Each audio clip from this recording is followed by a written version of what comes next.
Ya, kapal-kapal perang Tarsis terkenal sangat ganas, terkenal sangat besar dan sangat susah untuk dilumpuhkan. Harus menggunakan armada beberapa negara untuk mengalahkan kapal-kapal Tarsis pada waktu itu. Tetapi dengan angin timur, ya dengan angin doang, maka kapal itu hancur semuanya.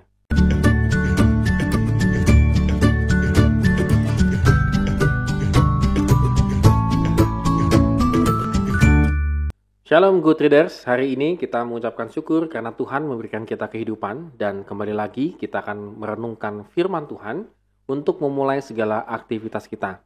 Dan kita akan kembali membaca dan merenungkan dari Mazmur pasal yang ke-48. Tetap semangat juga membaca firman Tuhan.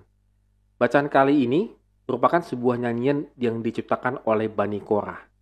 Ia menceritakan puji-pujian bangsa Israel atas Sion sebagai kota Allah.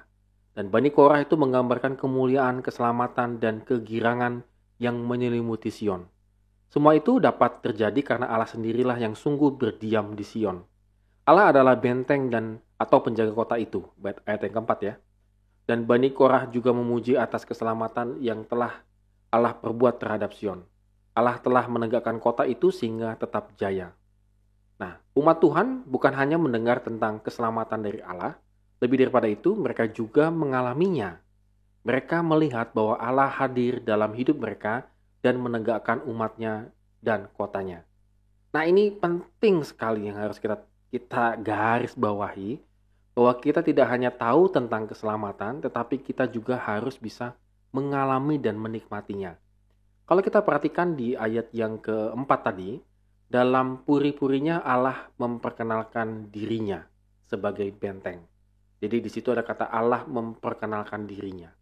Jadi pujian-pujian yang dilaksanakan, diagungkan, kebesaran Tuhan yang dinyatakan, itu harus semakin mengenal Tuhan.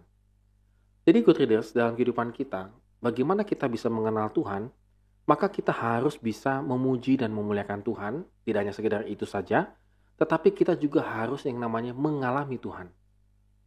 Ini yang kadang-kadang kita suka putus ya dalam kehidupan kita ya, bahwa kita hanya sebatas knowledge, kita hanya sebatas tahu tentang Tuhan, tapi kita tidak pernah mengalami bersama-sama, hidup bersama-sama dengan Tuhan.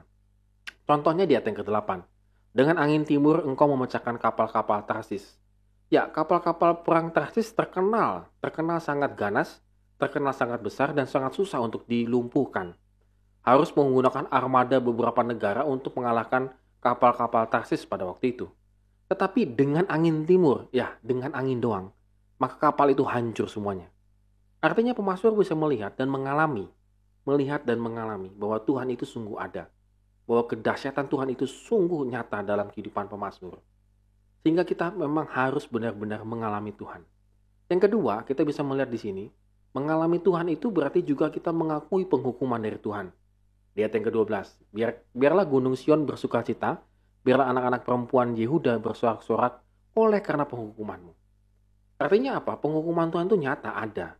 Dan hal itu membuat kita semakin mengenal Tuhan. Hal itu membuat kita semakin mengalami Tuhan dalam kehidupan kita.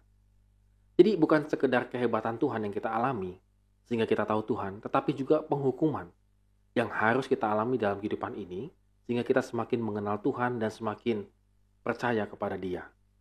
Oleh karena itu, good readers, dalam kehidupan kita, marilah kita sungguh-sungguh mengimani hal ini ya. Tuhan itulah yang memimpin kehidupan kita.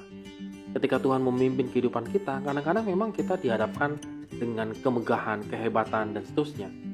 Tapi kadang-kadang kita berbuat salah, Tuhan memimpin kepada penghukuman supaya kita semakin sadar Tuhan itu ada nyata dalam kehidupan kita.